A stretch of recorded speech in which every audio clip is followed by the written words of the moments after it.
Oh, I'm just checking my teeth. Welcome to my live, everybody. How has your week been? We made it through the week. I decided this morning that I was going to have some more eggs. I went to the gym last night and I was like, what's this going on here? What's this?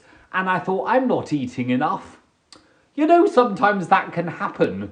You go like skinny fat when you don't eat enough. Well, I thought I need to wolf down some eggs, don't I? Give it a go with speed dating. So, have you been speed dating? Although I think speed dating is a brilliant concept because you really can tell within seconds, I think, if you fancy somebody. Like, my top tip for online dating is have like a 1 minute conversation with them on your phone before you go, you know, getting ready and shaving your vagina before you like go on the date. Do you know what I mean? It's a big time saver. You can just get a vibe if you're attracted to them or not. I do just have a conversation on the phone. Like on FaceTime, I mean. Or I don't know how it works. What is speed dating? Well, Kaylee, speed dating is when you get a load of single people go into a room and they're all horny and they line up on all these different tables. No. You get an organizer. She's generally called Sandra and she goes, "Hello everybody, so good for you to be here. So this is how it's going to work today." And then she puts name badges on you all. Here's one for you, here's one for you, while she's groping your breast while doing it. Here you go, have your name badge. And then you're all sat down, by which time you've already scanned the entire room, thinking, I don't fancy anybody here. Or there's one person where you're like, oh, fancy you. And then you're like, I'm not interested in anyone else, I just fancy you. And you can't wait for them to get to your table. And then you all sit down at your table. If you've just joined, we're talking about speed dating, which I've never done, this is how I imagine it. And then you sit down at your table, and then Sandra, she goes, "Right, ladies and gentlemen, so we're going to start the clock. You've all got 3 minutes each, so have fun, and off we go."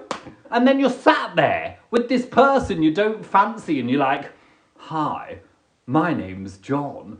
I'm a TikToker. In my spare time, I go to the gym and shop at Waitrose." And they reply to you, and they're like, "Hello, I'm Patricia. I ride horses, and I have an auntie called Camilla, who, when she laughs, she also sounds like my horse Kankara." And then you see if you have a connection, and then you put it in a box.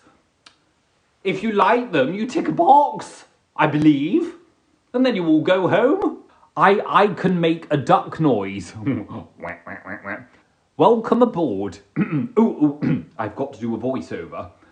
Welcome aboard this London North West Railway service to Crewe. Crewe? I saw the pap in London. It was a real one.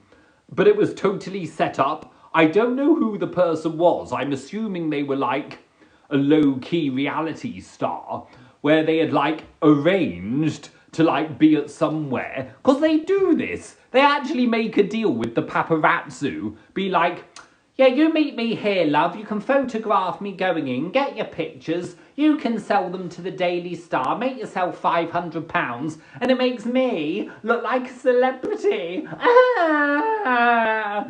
And then they go off to the gym and they do some squats and work up their enormous booty. I should call up the paparazzi, get me going to Asda Price. And I can be like, "Oh, don't photograph me, darlings, don't photograph." Wouldn't that be scary? What they normally do, they're normally hiding miles away. I mean, they could be on the other side of the Asda car park with these wide zoom lens cameras. Do you know what I mean? Oh, blimey. Imagine if you're on a beach somewhere and you're scratching down there and you get paparazzi with your hand down your shorts, well, that's the one that's going to sell for the most. Or even worse, you're sunbathing with your wang out and just a sock on the cock. That'll go viral. Oh, blimey. You get the Daily Mail paying for that one, blimey. Your hair. Oh, and thank you. Yes, I've styled my hair slightly more in the centre.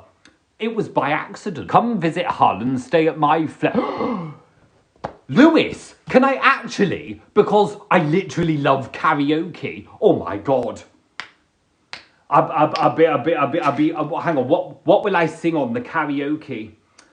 I'll be like, I can show you the world, shining, shimmering, splendid. Do you know what I mean? Oh, Lucy from Wigan is here. Hello, my dear. You have odd socks like me. Oh, I do, don't I? Oh, gosh. Hang on, that one's got... Is that a hole? What's that doing there? Oh, blimey. I've got a hole in my sock. Look. Oh. Well, I don't know I've got a hole. Think about it. I'm looking at my feet, like standing up looking down. So the view I see, this is what I see. Do you know that's what I see? So how am I supposed to know if they've got a hole?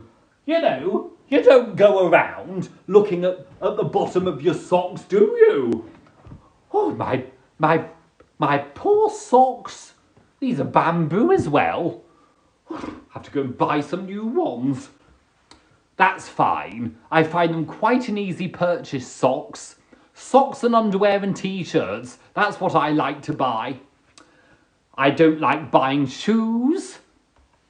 Don't really like buying shirts. In fact, I hate all clothes shopping. But socks, underwear and t-shirts, that's easy. Why do round pizzas come in square boxes?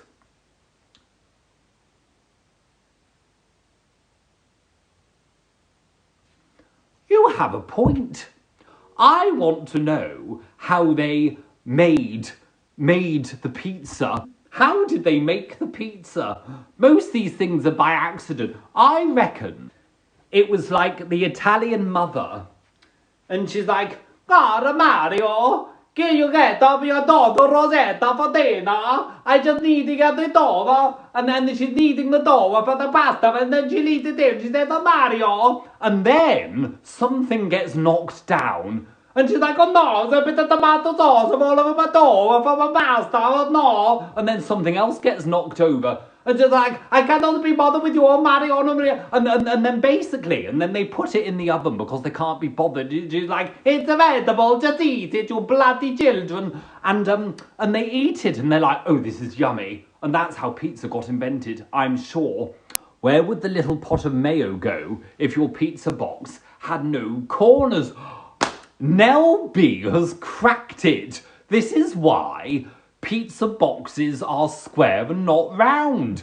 Exactly, Nell. Where would the little pot of mayo go if it was round?